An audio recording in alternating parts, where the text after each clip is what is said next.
This is LBC from Global, leading Britain's conversation with Nick Abbot. You know, some whack job can say this stuff and get away with it? Well, let's get back to it. 5-0. Wow. R. Adrian emails, temperatures could reach over 40 degrees centigrade next week. Can you convert that from foreign temperatures to Her Majesty's proper temperatures? Why, yes, I certainly can.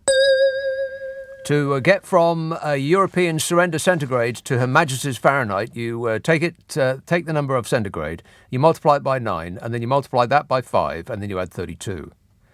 So 9 times 40 is 300, and 300 times 9, 4,200, and 4,200 plus 32 is 4,232 degrees Fahrenheit next week. You believe that? Yes. As the country was plunged into a national emergency ahead of the hottest day on record, as in ever, the Met boss today released a dramatic video warning Britons are not adapted to what is coming. We're all going to die. Oh, no. The Met Office issued its first ever red warning for extreme heat. Warning, warning. A sombre chief executive of the Met Office, Penny, released a statement in which she said she warned of absolutely unprecedented conditions for the UK with highs of 106 Fahrenheit expected Monday and Tuesday. That is 4,232. And urged everyone to think about adjusting your plans. Yeah, you should also adjust your pants because they are definitely going to rise up on you. The UK Health Security Agency issued a Level 4 health alert today. That alert covers the whole of England for both days, and it warns of illness and death. And just that phrase, covering the whole of England, does rather suggest to me that Glasgow will get its own weather. Correct. I'll check on that in a moment. Isn't it exciting? Transport bosses have warned of major rail disruption. Network Rail has warned the people to only travel if absolutely necessary next Monday and Tuesday, and speed restrictions and delays are likely. They said the weather is going to do more damage to the timetable than Mick Lynch. What? A blanket speed limit is expected to be imposed on all trains across the southeast of England, including London, with mainline and high-speed services expected to be allowed to run at only 60 miles an hour on Monday and Tuesday. And for the rest of the week, when it's cooler, they will revert to their normal 30 miles an hour. Meteorologists said there is now an 80% chance of breaking the all-time UK record of 101.6 Fahrenheit set in Cambridge on July the 15th, 2019, a probability that is up from 60% earlier today and 30% on Monday, which is a dangerously large amount of numbers to be sitting in the same sentence. Parts of London are now expected to hit 106 Fahrenheit next Monday and Tuesday, causing an outbreak of body odour on the Northern Line you'll be able to smell in Richmond. Dreadful. The lady out of the Met Office, whose name I forget, it's Penny, isn't it? Penny said, the extreme heat we're forecasting right now is absolutely unprecedented. It seems like a lot of stuff that's unprecedented seems to be happening to us, like all the blooming time. All the blooming time, Bodge. Yeah. Wait. Unprecedented. Penny said, unprecedented severe weather events all around the world. It can be difficult for people to make the best decisions in these situations because nothing in their life experience has led them to know what to expect. Oh, do me a favour. Have you ever been on holiday? I mean, it's just warm, that's all. Crying out loud. It's not the end of the earth. Not yet. That's booked in for next Thursday. Mark it down in your diary. Next Thursday.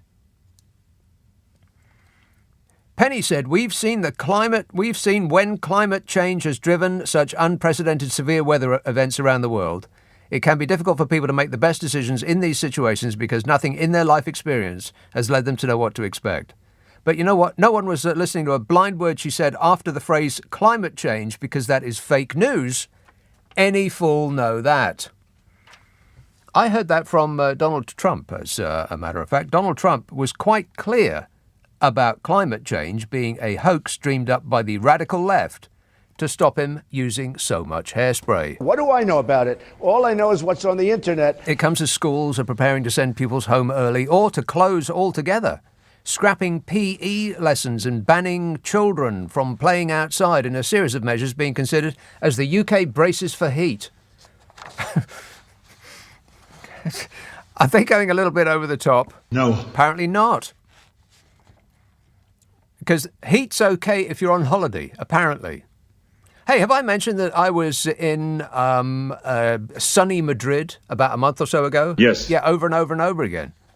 It was hotter in Madrid then than it's going to be in London this week. Didn't stop me lying about the place and having a refreshment. Booze.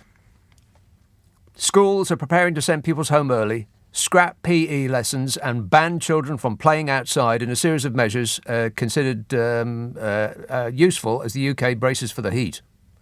The government have leapt into action to protect what is most essential and have instituted non-woke patriotic defensive measures which include but are not limited to statues of war heroes being wrapped in cooling reflective blankets in case they become less stiff, special non-flammable Union Jack bunting to be delivered to villages in the Shires, and a free Spitfire propeller-shaped fan for card-carrying members of the Conservative Party.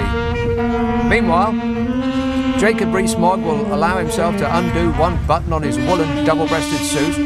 Angular, tetchy humanoid Dominic Dechair-Raab will have a stand-up fight with a pool lounger. And Boris Johnson will be flat on his back being fed refrigerated grapes by a selection of busty wenches, none of which will be his current wife. Yeah. Wait a minute. The Met Office has said the hot weather is being caused by high pressure over the UK, with a southerly airflow from the continent developing over the weekend to allow very high temperatures to start spreading northwards. This warmth is coming up from Spain and Portugal, which are in the EU, so we will have hot, second-hand European air smearing itself all over our faces.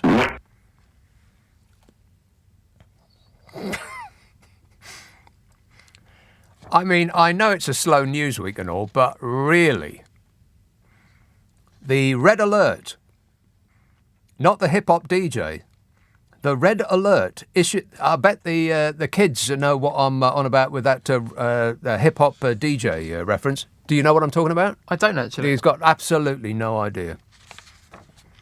See, if I was saying that in 1977, then I'd have been right on time.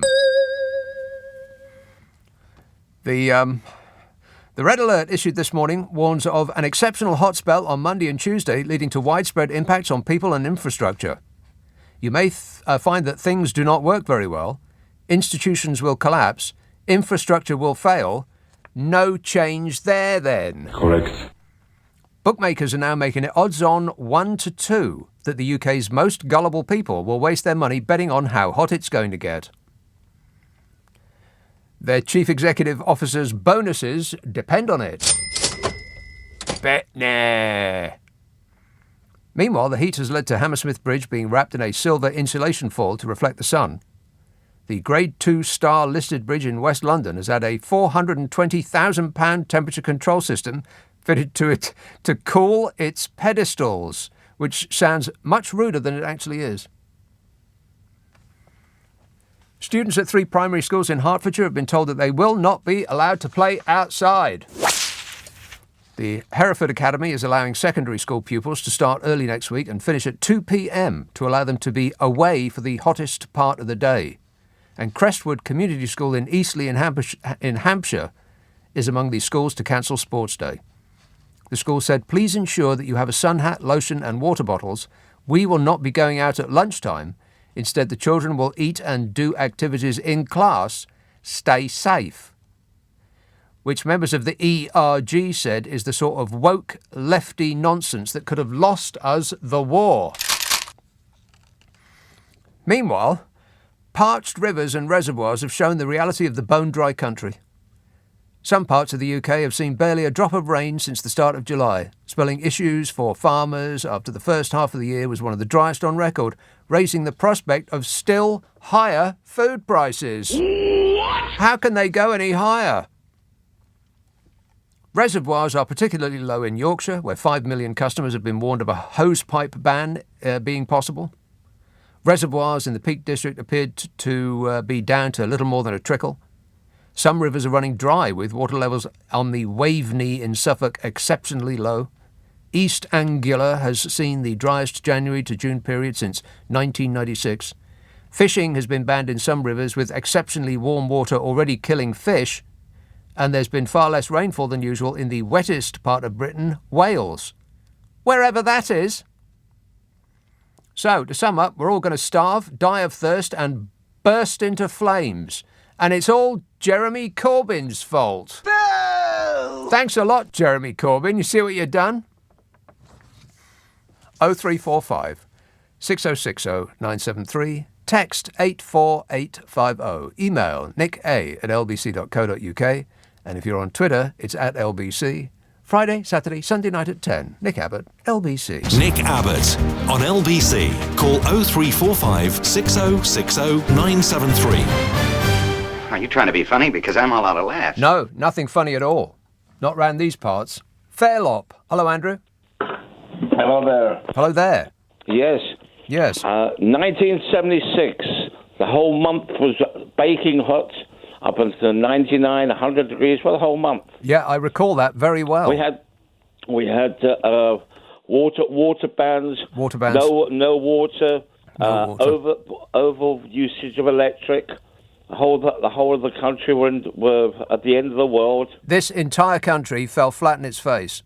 That's right. And now, can you imagine if this happened now? What about all the electric cars? We wouldn't have electric for. We wouldn't have electric cars. We wouldn't have the electric fans. We wouldn't have air conditioning. I wouldn't have computers. They didn't have computers back in those days. I don't know what we used to use electricity for in 1976. Not much, as it turns out. No, but we go through it, and everyone's going crazy because we have 2 days of ultra hot weather. Yeah, ultra. And when they say ultra hot, they mean the kind of weather that you get on holiday in Spain. Yeah, well, in 76 it was over 100. Probably. I mean, I wasn't looking at the thermometer at the time, but 1976 was a very, very hot year. You are completely correct in every respect. So we're talking about the world is coming to an end because we're an extra 3 degrees higher? Yeah. Over 2 days, because on Wednesday it's going to go down into the 70s. Yeah, as long as in 76, but people are not talking about that. As long as we all live that long. Exactly. Yeah. All right. Good point there, Andrew. Thanks a lot, mate. 0345 6060 973. I think he's calling us snowflakes. I think that was the undercurrent of that call, that this country has turned into a bunch of fainting snowflakes. It's just weather. Damien says, please spare a thought for firefighters on Monday and Tuesday. We have got to go to work. No barbecues, please, and dispose of cigarettes carefully. Thanks in advance, says a London firefighter. Yeah, that's what we're going to do. We're going to act sensibly and carefully. He don't know us very well, do he? Gary texts, I watched the Tory leadership. We're going to be having barbecues indoors. It's going to be so hot outside. I'm dialing 99 to save time later. My finger is going to be hovering over that last 9. Gary texts, I watched the Tory leadership debate on TV today. I have a suspicion that little Rishi Sunak was standing on a box. Rishi, at 5'6", was clearly visible behind his lectern. Maybe he had adopted the approach of ghastly Liz Truss and was wearing high heels. Well, that's a little bit rude about Liz Truss, but it is correct. Firm but fair. I didn't see it. I mean, I am at a disadvantage because I was driving in while it was on. And you are not allowed to drive and watch television at the same time because of the European Court of Human Rights. So all I know about it is what I read in the snooze paper just before I came on. And it looked like it was a ding-dong battle. By which I mean it was a battle of ding-dongs. So I'll get to that in just a minute. If you saw it, then I would be interested in your takeaway. I don't mean chips. I mean, what you took away from it. But if you've got chips. Darryl says, I hope you're enjoying the latest series of Strictly Come Tory. Did you see The Mog giving a remote interview to Sophie Ridge last Sunday? In the background, he had an antique clock. but where the numbers 12, 3, 6 and 9 should be, instead with the letters MOGG. Oh, for crying out loud, you've got to be kidding me. He is a grandfather clock. Tall and wooden, and frequently wrong. He says it just goes to show that whatever time of the day it is, it's always mock time. What a heartwarming thought. His act is real. It's as stale as he is.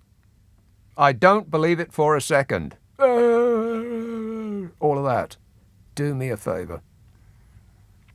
David says it's cringeworthy watching these Tory candidates acting as though they haven't been in power for the last 12 years. Yes, that is correct. Painful. It is actually painful. This is a silly country. We've got to sit here and those chumps decide among themselves which of this catastrophic clown show gets to be our new dear leader. What kind of a country is that? Nobody voted for any of them. I mean, I didn't vote for any of them, and you didn't vote for any of them. Not to be the leader, you didn't. And don't tell me that, technically we don't vote for the Prime Minister. Yes, we do. Yes, we do. People that expressed a preference, about 46%, something of there or thereabouts, voted for His Imperial Bodgeness. Yeah. Wait a minute. They certainly did not vote for any of that lot to be the leader. But we're going to get him anyway. Painful. Paul tweets, this government needs dissolving. I couldn't agree more. In a vat of acid. Oh, no, wait, that's not what he means. He says, Johnson has infected the whole party. All of the candidates are complicit, every one of them, some more than others. And no amount of crawling to the electorate will bring trust back. The things they said tonight went in one ear and out the other. Well, it's a good job I didn't watch it then. 0345 6060 973. All that time I've saved. You tell me what happened. East Horsley. Hello, Tanya. Hi, Nick. Good evening. Tanya. You probably remember that the long hot summer of 1976. Yes. Well, it went on and on and on and on and on, and then round about December, the government. On and on. The government decided to appoint a minister of drought. A minister of drought. 48 hours later, it was a bank holiday, I think August, the heavens opened and it didn't stop raining and for down days it and came. days. Yeah. So maybe that's what we should be doing now. A minister of drought. All we have to do is to find the wettest minister and then we'll have a shoe in. I don't know anything. I think we found him. I don't think we have very far to look. No, exactly. Yes. All right. Thanks a lot, Tanya. Cheers, my dear. 0345 6060 973. I was in Edinburgh in 1976 and it was even hot there. Can you believe that? No. David said, oh no, I read that. Cringeworthy watching these Tory candidates acting as though they haven't been in power for the last 12 years. Exactly. Who are they kidding? Natalie says, managed to watch a bit of the Tory leaders' debate before my attention was distracted by the evaporation of a nearby puddle.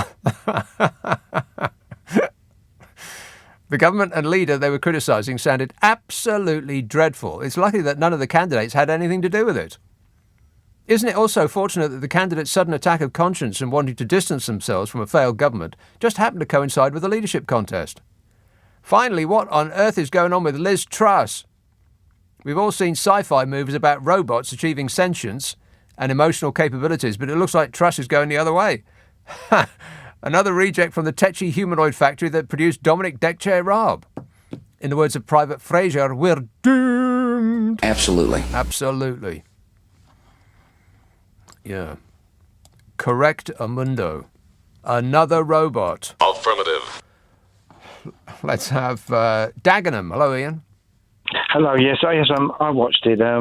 What are those depressing sort of cardboard cutouts? Yes. The most obvious thing was the fact that at the beginning the presenter said, who trust MPs? Nobody put their hands up, right? And towards the end he said, who would vote for the Conservatives? Only 10 stupid people put their hands up. 10? I mean, yeah, actually 10 of them.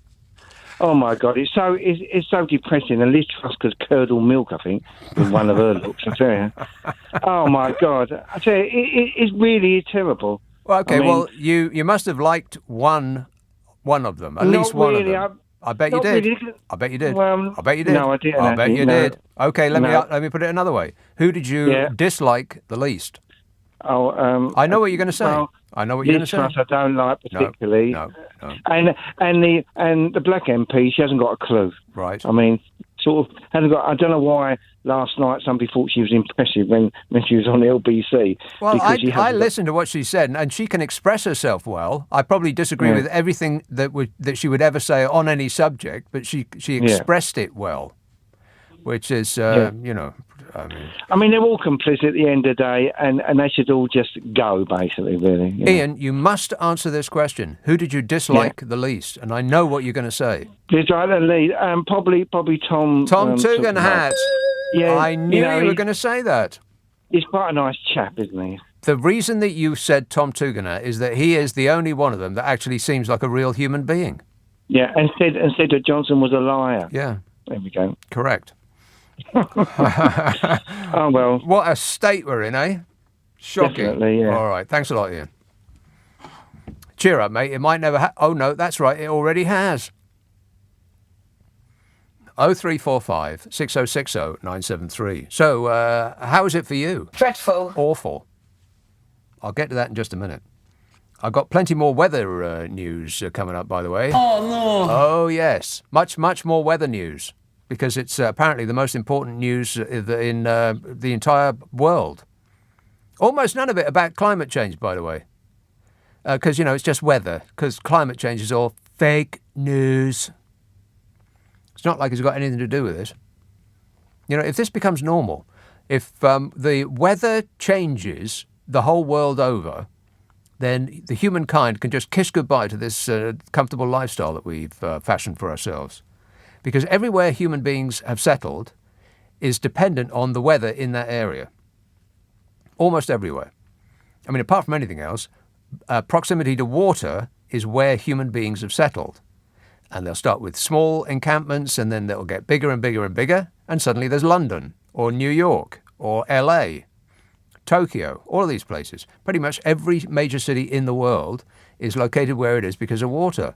And when the water rises, well, unless you're living in an ark, big trouble, huge. And when the rains come, it waters the crops.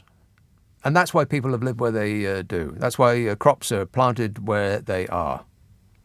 And if the rains don't come, then all of the people that rely on those crops are either going to have to just sit down and die, or they're going to move.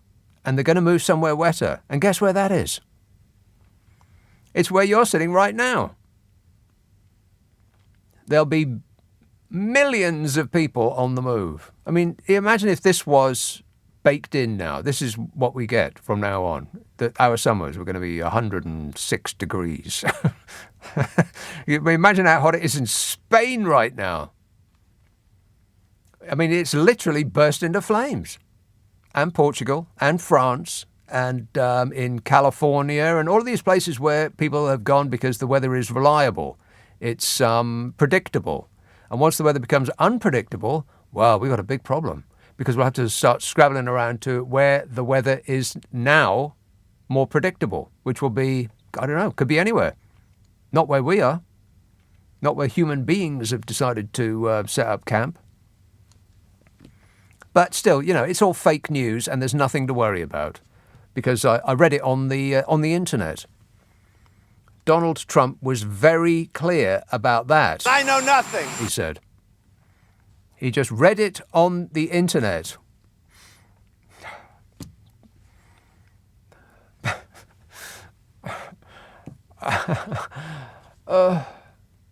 Maybe that thing that we just sent up into space that is sending back all of those pretty pictures of space. Groovy. Maybe there's one on the other side that's pointing back at us.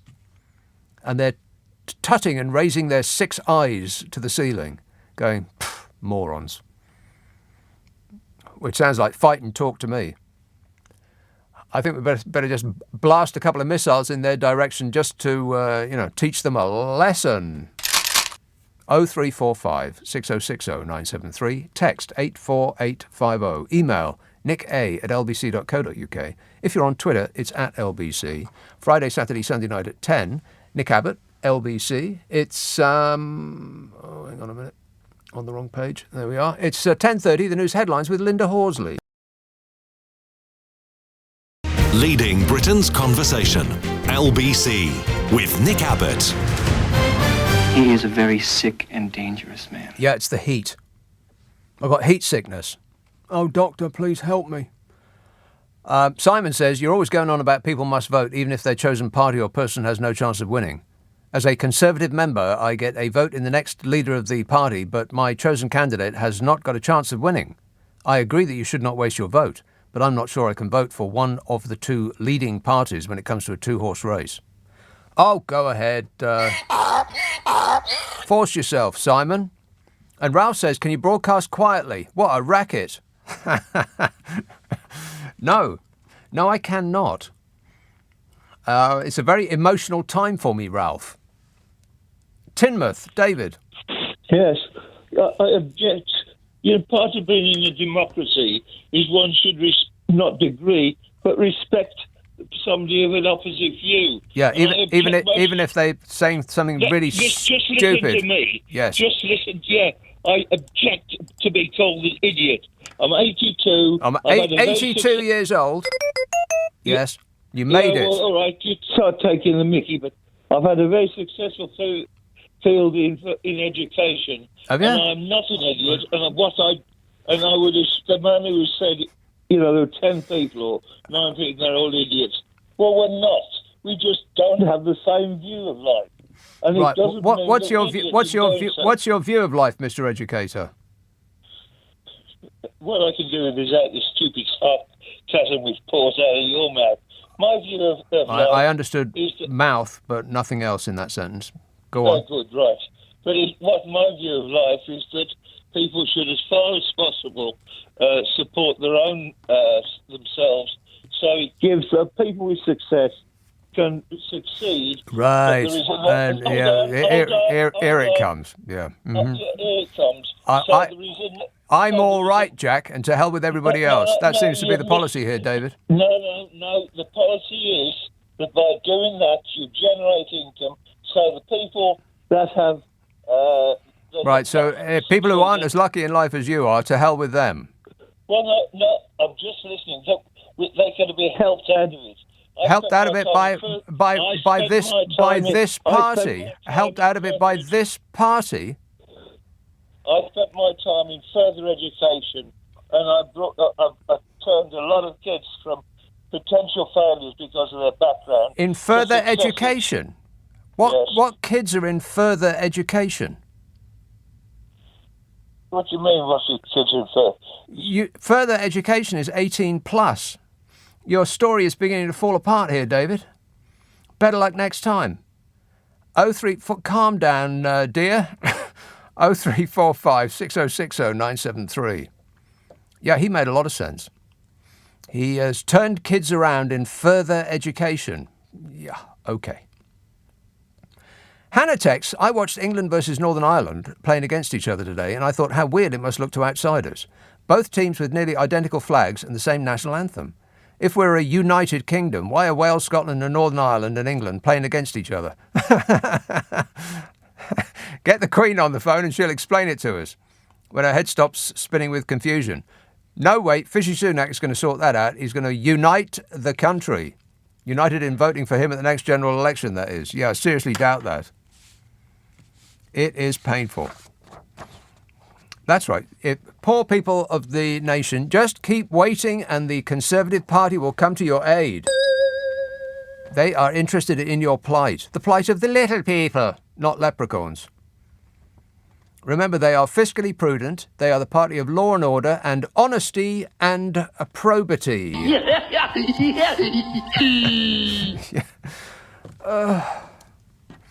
Doreen says, I think the news media is just bored with the Tory race to the bottom to find the new great leader and have decided instead to get excited about the weather. It's called desperate. Well, it's called moving on because news is the most important part of the word news is new.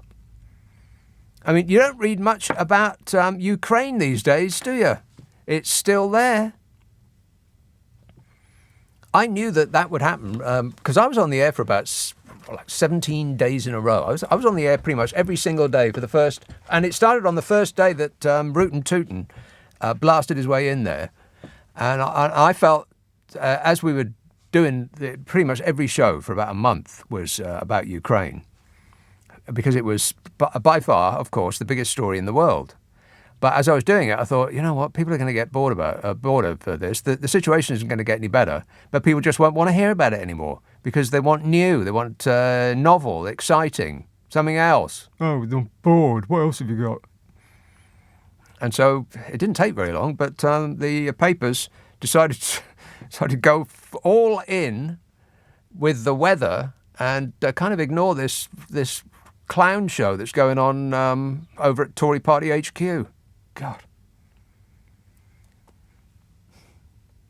That guy that I just was talking to, it's going to be people like him that decide our new dear leader. Oh, no. We are all in big trouble. Huge. Let's have Oldbury, Ranges. Oh, Nick, you okay? Yes, good, thanks.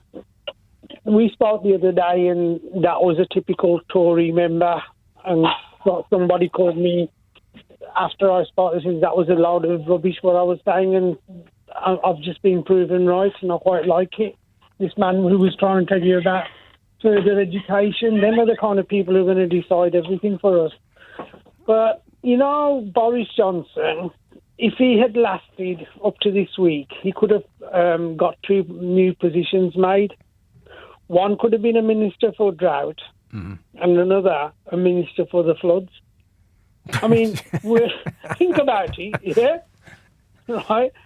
You know, in a couple of weeks' time, when he starts pouring, we're going to have floods again. So why can't we control the water? We've been all around the world, civilised people, like the Tories say, like the Victorians, like smog. Why can't we make ourselves civilised? Where's the problem? I don't understand it. I'm driving around and I notice that trees are they're turning brown and dropping their leaves like it's autumn. And I can't identify trees. I know what an oak tree looks like and I know what a willow looks like, but other than that, I'm fresh out. But I think there might be horse chestnuts. Maybe there's a disease going around that kind of tree, but you go down the road and there'll be just loads of them. They're all turned completely brown like it's October. They have. I mean, it started getting darker a bit earlier. I know after June the 21st. Don't say that. No, there is. But, you know, like, you know, when I was at school, long time ago. No, I don't know. I'm 56 years old. We had proper education when we was at school. Right. Yeah? Okay? They said, you know, like mathematics, 2 + 2 = 4. So where we're losing, where we're gaining lots of hot weather, somebody must be getting colder, wouldn't it, somewhere around the world? That's not true. Well, no, I don't know if it's true, but what I'm trying to wonder is... You don't know if it's true, but you do know that it's a fact. No, I'm not like that. I'm not one of the Trumpians. You know that is it the North Atlantic Drift, or whatever it's called, stream, yeah, the jet stream. Yes. Yeah? You know when the jet stream changes, okay, then it drags in air from down south, from Africa. Yep. And if it comes further down, it drags in air from Siberia. From the pole, yeah, okay? That's right, yeah. Yeah. So, basically, the temperatures are pretty constant in both of the places, and it's a jet stream that moves them around. So what's causing the jet stream to shift? Well, apparently, have you ever thought of it that way? The jet stream is normally a great big curve. It kind of looks like a picture of the Thames, like great U's all the way around the planet. And when the planet heats up, apparently, this is what I saw on a television program. This is an educational program. No, not really. But it's when the planet speeds up, then the river runs more quickly, and so the curves straighten out, just like a river would. When a river meanders, when it runs very slowly, then it goes in these loops, and that's what we've got at the moment. So the heat slows the jet stream down. So the jet stream then has these great loops in it, and that's what normally sits over us and pulls the air down from the pole, the North Pole, because the loop describes the country. It goes all the way down, and we sort of sit in it. So there's the hot air underneath us, which we can't normally access, and then we get cold and raining, and that's why our weather is so blooming awful. And it will get worse as the planet heats up because the jet stream will slow down even more, and that giant loop that we normally sit in that pulls in air from the north, that will be a permanent feature. So the rest of the planet will probably get warmer, and we'll get colder and wetter. Yeah, we've had a lot of hot air from America recently. Yeah, had a lot of hot air from me just now. I think you tried to blag it there, Nick. Yeah. Well, I did see it on TV. It was some scientist was explaining it, and I think I explained it perfectly. Not really. So you could go on these panels now, right, to be the next Prime Minister, I right? could, yeah, most because definitely. I could ask you a loaded question, yeah, and then you could answer it and make the others look like idiots. Well, if Suella Braverman can do it, anyone can. Yeah, but I mean, like the other day when I was speaking to you, you know, that smug. You know, when he comes out, I just don't even know what he looks like. One of the film. He looks like that Charles Hawtrey in the Carry On films. Yes. You know, the one with the round glasses. Mm-hmm. You know that man. He's so unreal, right? He's that act, just like Bodger's act. It's so tired and old. They think they're amusing, but it's not funny anymore. Did you see Bodger putting his hand up his bum when he was on? Yes, I did. Disgusting. Yeah, and I've been trying to forget that image ever since. Thanks a lot, Ranjit. You believe that? 0345 6060 973. Wow, this show's on fire like Spain. You can text 84850. Email nick@lbc.co.uk. If you're on Twitter, it's @LBC. This is LBC with Nick Abbott. Call 0345 6060 973. Tweet @LBC. Text 84850. Hello? Number please. Trying to connect you. Sorry to keep you waiting. Yes, Mike, sorry to keep you waiting. No probs. There you are. Yes, Mike. Hello, Nick. Yes, Mike. Sorry, it all went a bit weird then. Sorry to keep you waiting. Wow, weird, eh?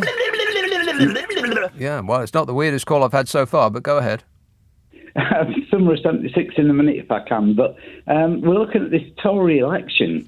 So it's called an election, but what we've got is them all going around now offering each other jobs. Right. If you'll vote for me. It's a stitch-up. It's not an election, it's a stitch-up. If you've got a normal general election and you've got a candidate going around saying, I'll give you this if you vote for me, they'd get locked up. Yeah, it's a bribe. Yeah, exactly. But this bloke's allowed to do it. It's bizarre. But what you've got on the one hand is you've got Fishy Sunak, who I really wouldn't like to see as Prime Minister, who's got the economy right. And Has you've he? got the rest. Wait a minute, back up. He's got the economy right. His idea for the economy, which is no tax cuts now, is the right policy at the moment. And you've got the rest of them playing to the aged Tory mob, saying tax cuts now. Tax cuts work, but only at the right time. It's time critical. You give them tax cuts when the economy, there's green shoots and you're moving up. Well, I think tax cuts work for the rich, not the poor. They also don't really work for the economy. I mean, think of it like this. If you give everybody a tax cut of 100 quid, then the poor are going to spend that straight away. It won't really mean very much for them because £100 isn't going to change their life in any way, shape or form. But it's certainly absolutely and totally not going to change the life of a millionaire. You give £100 to a millionaire, and what are they going to do with it? They're going to spend it? Of course not, because they've got enough money to spend anyway. So they're just going to put it in a bank account where it's going to sit there just accruing interest for them personally. Quite possibly not even in this country, in some baking hot hellhole of an island with a Union Jack fluttering from the government building. So it's a really bad way of distributing or redistributing money. It basically does nothing at all.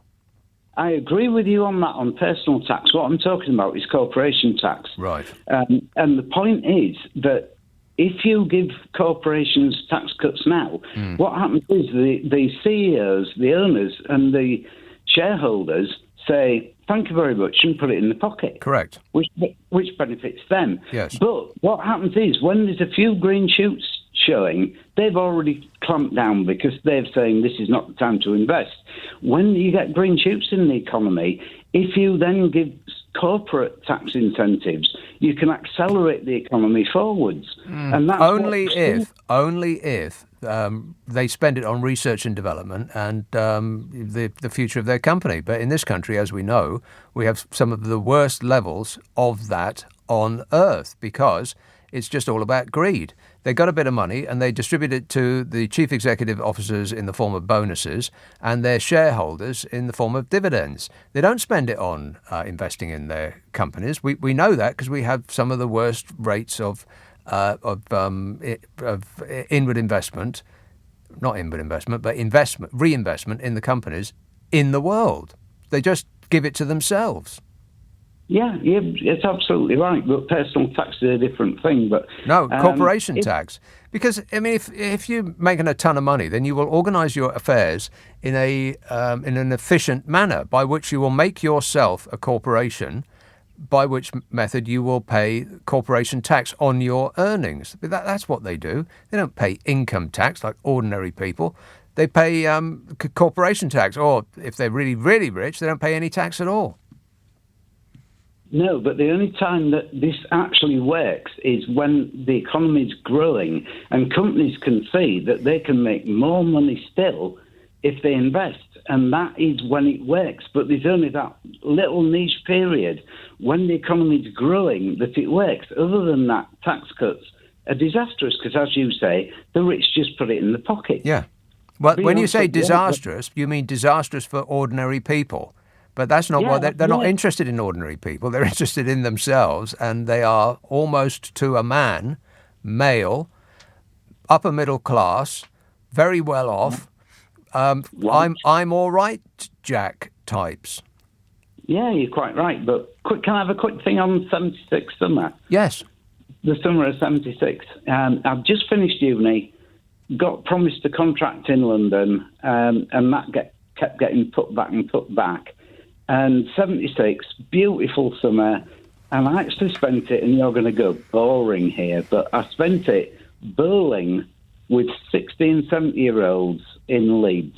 Actually, bowling always seemed like a nice thing to do to me. I used to have a flat in Putney, and there used to be a bowling green outside my window, which they changed into a crazy golf course. So a bowling green, it looks lovely, and it sounds lovely because it's completely silent, and it's British through and through, and it's calming, and it looks pretty, and all the rest of it. But there weren't enough people playing it, so they dug it up.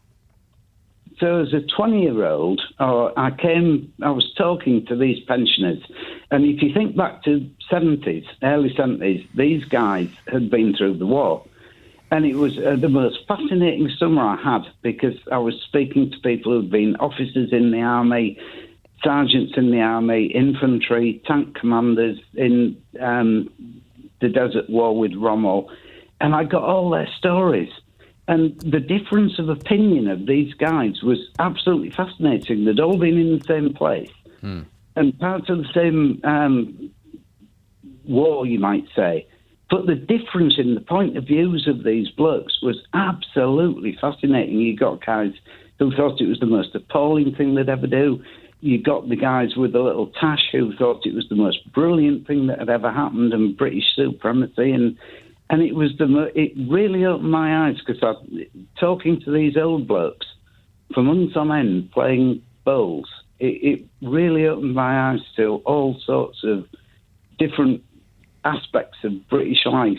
I guess a war, your experience of a war, very much depends on what happens to you personally while you're in there. I mean, a lot of people go through a war and they're just kind of bored because there's a lot of waiting around, and then there's I'm sure there's a lot of waiting around and then moments of absolute panic, And then there's a lot of waiting around again. And if you're just waiting and you get moved to here and there and there's not really much to do, which is, I'm sure, is a lot of people's experience in a war, then you think, well, it wasn't that bad, actually. It was just like a kind of a boring, very long holiday.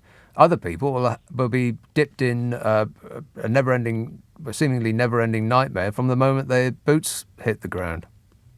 Yeah, quite. And one guy was so appalled at the mates that he'd lost, and he thought it was the most tragic thing that had ever happened to him. And then you got another guy who was an officer, and he said, oh, you've got to celebrate these guys who laid down their lives as heroes, and it was brilliant. And the two opposing points where it fascinated me, and as a young bloke, it taught me an awful lot, Nick. Yeah. You any good at bowls? Yeah. Right. Okay. Don't hide your abilities under a bushel there, Mike. Tell the world. All right. Thanks a lot, mate. Cheers, mate. Okay, ta-ra. 0345 6060 973. Jenny texts, I thought we were out of Europe. Why are we getting their weather? Is this the heat from the oven-ready deal that Boris promised? Yes. Martin says emergency measures in the heat should include a complete cessation of any Tory leadership candidate saying a single word. Such additional hot air could tip an emergency into an apocalypse. Yes, an apocalypse now. So I didn't see the TV debate. Perhaps you did. Who do you think won?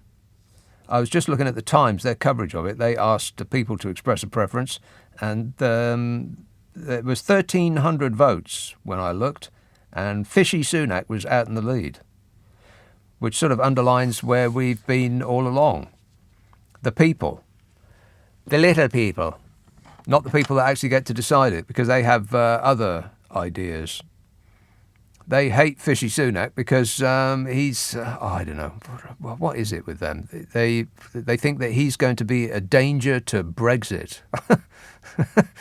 You know, he might actually undo Brexit, so we won't be able to bathe in the glory of our glorious, wonderful Brexit. You know, with all the benefits of Brexit, like, you know, all the great things that have come our way since Brexit, like, no idea. There's a string bean whose entire purpose in life is to come up with good things to tell us about Brexit, and so far I don't know anything. He doesn't know anything. He's outsourced his job to the general public. He's shrugged his weirdly thin shoulders and says, I don't know. Can you tell me anything? And the public say, no, we don't know anything either.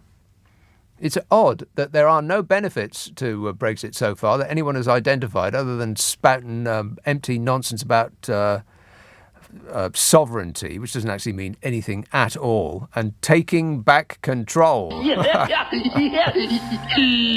like that's a thing. And securing our borders. Please. So nobody's actually been able to come up with anything positive to say about Brexit at all, and yet these this collection of fossils are harumph at the very idea that anybody should want to take it away from them. Take what away? That's where we are. This is a silly country. Other countries are looking at us and they don't even know what to say. But they'll be saying it in a foreign language, so fortunately we won't be able to understand a word of it. So there's that. 0345 6060 973. This is LBC from Global, leading Britain's conversation with Nick Abbot. Hello.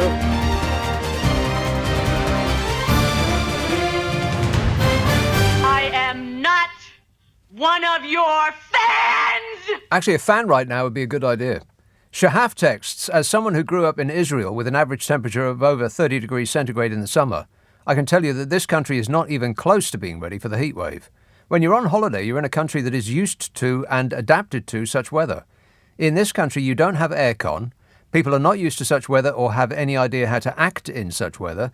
People are not used to heat delirium or used to rehydrating on anything other than beer. Booze. It will end badly, says Shahaf. Oh, come off it. It's 2 days of warmth. We do have air conditioning. Everywhere you go, they've got air conditioning. We might not have it in our homes, generally. We're not used to such weather. Every time you go on holiday in the summer, we get the weather like this. We're not used to heat delirium. Well, I don't even know what that means. And we're not used to rehydrating. We've heard of water. Are you kidding me? This is ridiculous. I have never heard anything like it in my life. With forecasters issuing doom-laden warnings of hundreds, if not thousands, of excess deaths in a frightening, scorching hot spell beginning on Sunday, ministers yesterday held their second Cobra Civil Contingencies Committee meeting of the week. Boris Johnson led the meeting into this countrywide emergency. I'm kidding. No one has any idea where he is. Have you locked yourself in a fridge, Bodge? Yeah. Wait. Actually, and this is true, we are told that Bodger Johnson is working at Chequers on Friday, where he plans to stay over the weekend, which stretches to incredulity the definition of the word working. Is it a work event, Bodge? When asked, a Number 10 spokesmodel said Cobra met yesterday and officials from across the government will continue to meet regularly both today and throughout the weekend. Asked if the PM is involved, the spokesman said, as always, the Prime Minister is kept up to date with all the latest information. Yeah, so no then. They'll put the information in one of his red boxes, which he uses to carry refreshments back from the offie. Booze. Meanwhile, the Met Office is predicting temperatures on Monday or Tuesday could exceed a record 102 degrees Fahrenheit. That record recorded in Cambridge in 2019. Good news, the heatwave could end with a bang with the prospect of thunder, lightning, very, very frightening. Rock and roll! Met Office Chief Meteorologist Paul said exceptional, perhaps record-breaking temperatures are likely early next week, quite widely across the red warning area on Monday and focused a little more east and north on Tuesday. He said nights are also likely to be exceptionally warm, especially in urban areas. This is likely to lead to widespread impacts on people and infrastructure. Expect a lot of grumpiness. Experts say it's due to a number of factors, including winds blowing hot air up from North Africa and the Sahara, and the ongoing impacts of climate change and the European Union being mean to us. In short, emergency, everybody to get from street. Emergency, everybody to get from street. Uxbridge, hello Marcus. Hello, Nick. It truly is an honour to speak to you. Anyway, it's the first call from me, so I'm honoured. Briefly, I take it you saw that leadership debate tonight? No, I didn't, because I was driving in at the time. How did it go? Right, okay. Well, I thought afterwards, that, is there such thing as a flesh crawlometer? Yeah. Anyway, okay, I'll just give you an opinion. I mean, there's nominally, there's Sunak, there's Tugendhat, there's Kemi, I can't remember his surname, Truss and Mordaunt. Okay. Yes. Now, Tugendhat has the advantage of being not Boris's crew. Okay? Right. He also has the advantage of not being a robot, almost looking like a real human being. Yeah, he's got dangerous signs, but I never want to trust him in the sort of more medium long term. Yeah. Kemi Badenoch, very, very interesting newbie, definitely has some links with, definitely some tribulations in life. Okay. Truss is just second rate. I'm not even going to bother. She's never going to make anything like Thatcher. It is always a joke. Mordaunt, we understand, has some sort of advantage with the grassroots. But why, though? Why? But why? Mordaunt? I don't know, mate. What's that about? I think in part, actually, I'm not being funny, it's because she's sort of slightly easier on the eye than most of the other candidates, but I don't know. Rishi Sunak's got his hand in the air. He wants to register a complaint. Oh, dear. Does he really? Well, I've got really deaf ears, mate, apart from to hear you and speak to you. Anyway, everything he said, it's not even that what it was just lies and concoctions and rubbish. It's just, you wonder if he's actually economically sound. Now, I know he made lots of money in banking with contacts, no doubt, and stuff like that, great schooling. Betting. That's what he'd made money doing. Betting. Quite. Yeah, totally. You exactly know the form. But I'll tell you what, listening to some of the economic illiteracy was just ridiculous. I doubt he knows what he's talking about. Do you have to tax before you spend? If he's such a genius, how come he organised our our affairs such that he didn't hedge against the rising inflation rate, and we're on the hook for billions and billions of pounds in interest payments that wouldn't have been the case had he actually known what he was doing. Yeah, thanks for your hard work on those mathematical matters as well. By the way, it's just sometimes it's got me through lockdown. So, well, you're welcome. Appreciate it. I'm done, mate. I mean, just thank you so much. All right. Thank you. Show. I'm listening in, mate. No worries. Right. Cheers, Marcus. 0345 6060 973. Just because he made a lot of money betting doesn't mean to say he's a financial genius. He always looks, I mean, I've said this before, but he always looks like a dog that's being taken to the vet to get fixed. There's that sort of scared look in his eye. Where are we going? And why Penny Mordaunt? What's that about? First of all, who's Penny Mordaunt? Where did she come from? And why is everybody so falling over themselves in love with her? I know she's not Boris Johnson, but they're all not Boris Johnson. The only one of them that looks like a real human being to me is Tom Tugendhat. Oh, there was some interesting stuff in the Times. I'll get into that in a minute. Well, in fact, I'll get into it right now. Why not? Times question. Who do you think won the debate? When I looked, this was 1,300 votes. Fishy Sunak on 42%. Tom Tugendhat on 28%. Number 2 with a bullet. Penny Mordaunt down on 16. Wow. Kemi Badenoch on 10 and Liz Truss on 4%. Wow, Liz Truss on 4%. That is a disgrace. She should have talked more about cheese. Who should be the next Conservative Party leader? This has been a survey that's been going on the Times website for a little while now. They got 54,000 votes so far. Top of the heap, Fishy Sunak, 43%. See? Which is almost the exact same number as voted for him, the 1,300 people who answered the question, who do you think won the debate? Penny Mordaunt is number 2, Kemi Badenoch 9, Tom Tugendhat 15, and Liz Truss right at the bottom there. I bet they choose Liz Truss. We're all in great danger. I mean, can you imagine? I don't know what we've done to deserve this, but it must have been pretty bad. The Times said the key moments were the 5 remaining candidates took part in the TV debate. Yeah, we know that. Liz Truss defended her decision to announce £32 billion of tax cuts. Right. Tom Tugendhat accused Rishi Sunak of caving into pressure over tax rises. I think that they should fight it out. Who would want to pay to see that? I know I would. Punch him in the face. Penny Mordaunt and Kemi Badenoch clashed over trans rights. Oh, for crying out loud.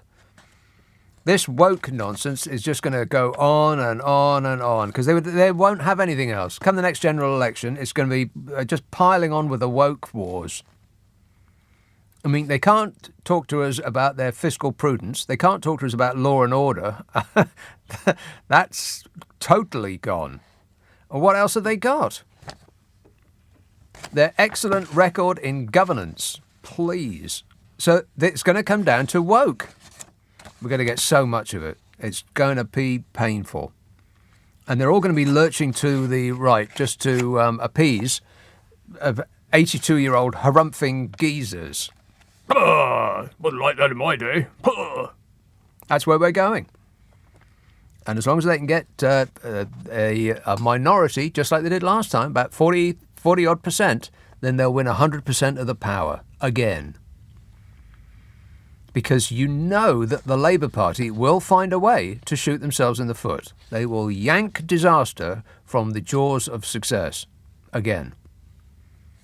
It's their speciality. So the first question was, how can we trust you? Good one. Start off with a comedy question. How can we trust them? We can't. First of all, you have to think that why would a person in possession of their marbles want to take over a country in this mess? What kind of a person would want to do that? And why? Doesn't that make you a little bit suspicious? Why are they so keen to take over a country that is on fire, upside down and sinking? It's like competing with each other to buy a house that's burning down. Why would they want to do that? Because they want to help us? 0345 6060 973. New Malden, Ahmed. Greetings, Nick. Yes, sir. Masquerade for 10 Downing Street continues. Yes. What sort of democracy is this? We can't even get to vote for the Prime Minister. Unbelievable. Office of Prime Minister. Yeah, again. I mean, the thing is that they are all the same. They will be replacing just same one for another. Right. With one or two exceptions. But, most of them, they can't even organize a drink-up in a brewery. Well, they can actually do that. We know they can do I that. forgot, sorry. Yeah, that's pretty much all they can do successfully. No. But seriously, where are we heading? I mean, it's only a few handful of people who will decide among all these sleeves. They're all from the sleeves batch. They are the same culture. And a tiny minority, like 0.3% of the population, are going to select who is going to run this country for the next 2 years. It's absolutely incredible. And regardless of who is selected, the bus is not going in a different direction. They may change the driver and they can paint it a different colour, but the destination on the front of the bus is still the same. It is whoever has paid for the trip. And the people that have paid for the trip aren't actually on the bus. They're in a Rolls Royce going to their favoured destination and they're sending us to wherever they want us to go. It's painful. We are paying for it. Are paying for it. No, the thing is, all I can say is in for a penny, in for a pound. Right. I mean, maybe she's the only one who has some, credibility to extent that she doesn't carry any baggage. Penny Mordaunt, that's what you're saying? Yes. Right. Yes. No, I say Tom Tugendhat. Yeah, but he's not as interesting. He's not that presentable. Interesting? Do we still really want to be amused? Well, I mean, we have, as I said, none of these people have any, they are all third, fourth tier individuals. Right. But I don't think it makes any difference whatsoever who actually gets the job. We'll still be going in the same direction. And you have to assume that we're going in the direction that the people who are funding the party want us to go in. Why would a billionaire give money to a political party? Because they're nice? Because they like the cut of their jib? Because they want to do their bit for the people? No, because billionaires are not known for their generosity. They didn't become rich by giving their money away for no good reason. So we're going in the direction that they want us to travel in. The entire system in this country is crooked from top to bottom. And the right wing have the nerve to accuse Labour of being in the union's pocket. The difference between the two parties is the Labour Party is funded by millions of people giving small amounts of money. So even if they are in the union's pocket, they are representing millions of people. The Conservatives, on the other hand, get their money from a very few number of people who give a vast amount of cash. And nobody ever comes back at them for that claim. Oh, well, you can't vote Labour because they're in the pocket of the unions. Well, yeah, if that's true, then they would be acting in the interests of millions of people, as opposed to the Conservatives. If by extension the same thing is true with the Tories, then they are acting in the interest of a handful of billionaires who don't even live here. 0345 6060 973. Text 84850. Email nick@lbc.co.uk. If you're on Twitter, it's @LBC. Friday, Saturday, Sunday night at 10, Nick Abbott, LBC. This is LBC with Nick Abbott. Shut up. I can't. 0345 6060 973. I am aware that I have not given you the long-range forecast. Would you like to know what the weather's going to be like for the next 4 weeks? No. Saturday, dry, plenty of warm sunshine for many, very warm in the south, cloudier across northern and western Scotland with bursts of rain at times. Rain in the northwest. I'm stunned. Checking for you while you wait.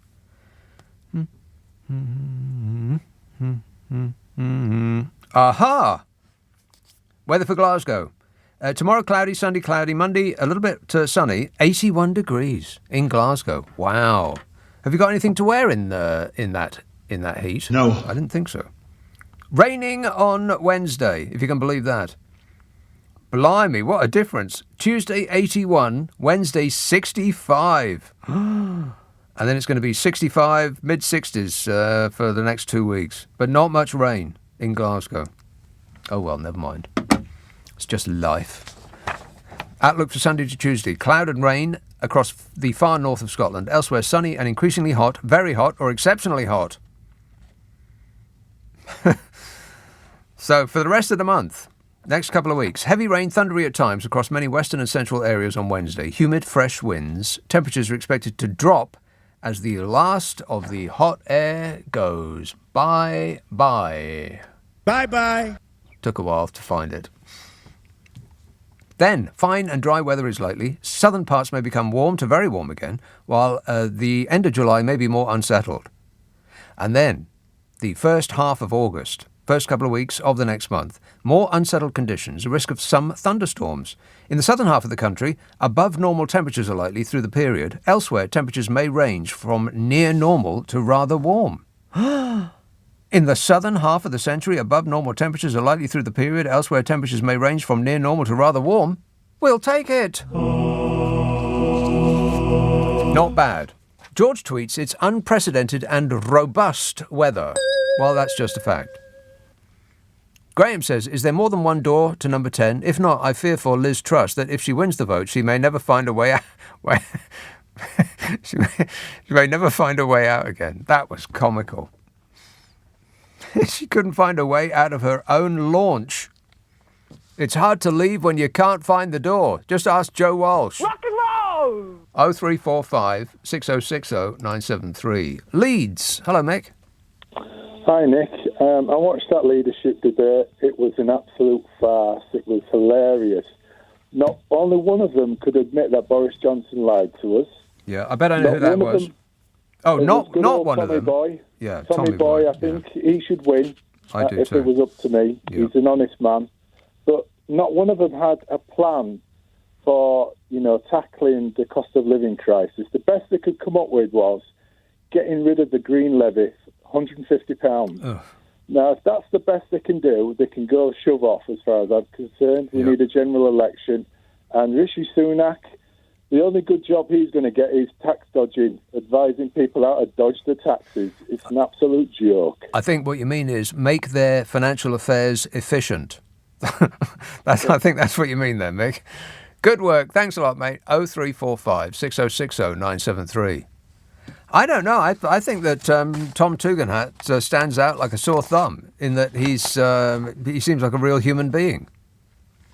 He seems, dare I say it, whisper it, he seems normal.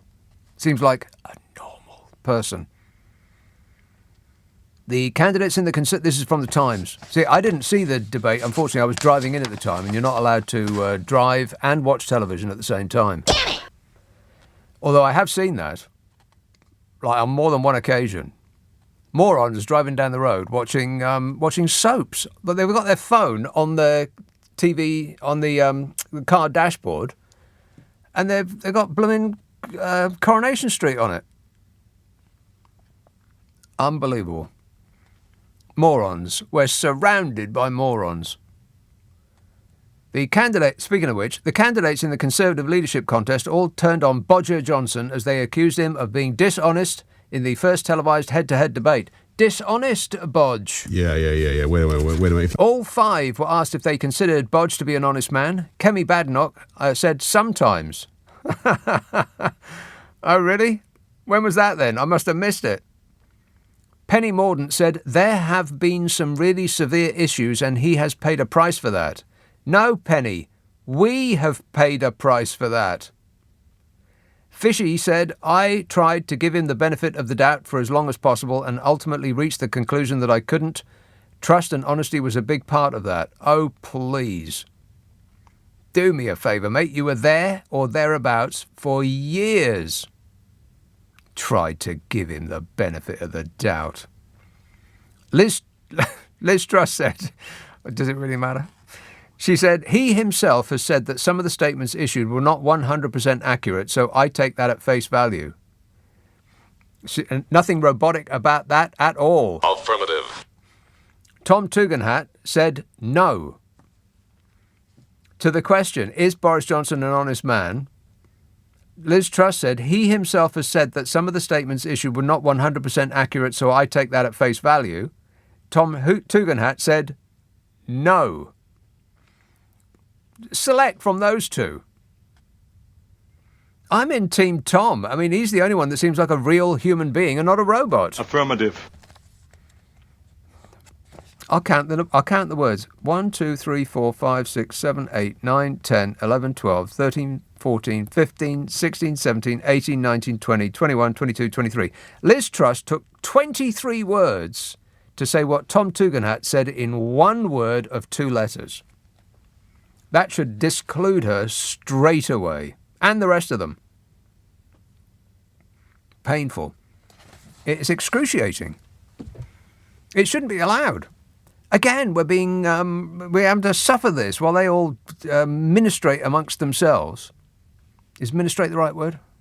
Who cares? Get that bloke who was the educational professional back on the air. Call him up. He'll know. They're deliberating amongst themselves, sitting in fusty dark rooms, fiddling about. Disgusting. Trying to come up with the option that we won't want. We have expressed a preference. Well, when I say we, I mean, those that have answered to polls and surveys. I don't want Fishy Sunak. I wouldn't want to walk my dog. I mean, would you leave any of them in charge of your baby, for instance? Think about it. Would you give them the keys to your house? You wouldn't, because you'd come back and there'd be red wine on your furniture and vomit up the wall. 0345. And people would be having sex in your spare room. Disgusting. Awful. No, it's just a work event. 0345 6060 973. George tweets, it's unprecedented and robust weather. Well, that's just a fact. Did I read that one out? Al says, let me be clear. Please can you robustly inform us if you are also going to be on the radio during the week? Now I have to listen to the catch-up shows, which sounds like homework to me. He's playing catch-up. No, I am not going to be on the radio during the week. I'm having the week off. I'm going to be flat on my back in the garden with a cold compress on my forehead, moaning piteously to myself. Stop whining. Retweets, my hubby Mark won't let me get a paddling pool for me and the dog. I would be much obliged if you could try to convince him that it's a good idea. Here's hoping, says Ree. Oh, go on, hubby, Mark. Don't be so miserable. Whinging and whining and moaning. Mind you, I don't think we've got the water for it, do we? I don't think that there's enough water around. It hasn't really rained all year. I don't really call it raining at all, do you? There is something wrong with the trees. Now, I don't know exactly which tree it is. It could be, they're sort of long, thinnish leaves. I'd say about 3 inches across and maybe 6 inches long, something like that. Is that horse chestnut? I don't know. But every one that I've seen lately, it looks like October. They're all brown and the leaves have fallen off. I don't know whether they got a disease. Maybe they're catching they've all caught the mad bat disease. Can you give it to a tree? Get that science hippie on the phone. He'll know. Oh, look at the stars. They're amazing. That bloke. 0345 6060 973. You can text 84850. Email nick@lbc.co.uk. If you're on Twitter, it's @LBC. Friday, Saturday, Sunday night at 10. Nick Abbott, LBC. It's 11:30. The news headlines with Holly Jones. Nick Abbot on LBC. Call 0345 6060 973. Now, wait a minute. I don't like that kind of talk. Now, just stop it. It upsets me. Dean texts, don't worry, it'll be cold again soon, so Brits will be moaning even more than they are now. We're never happy. Whinging and whining and moaning. He says, by the way, Steve the Legend Allen said something good about you the other day. I was shocked, says Dean. I think I'll celebrate by going out on some pink roller skates. Has Steve Allen actually used those roller skates that I bought him? No. That's very, very rude, Steve. The effort that I went in order to buy those for you. I want you to commute in with them. I want you to swoosh into work on those roller skates that I bought you. Leave the Bentley at home. Driving around in that thing's not saving the planet. I can't believe it. He bought a car as big as an oligarch's yacht. I've seen flats smaller. 0345 6060 973. Glasgow. Hello, Craig. Hello. Craig.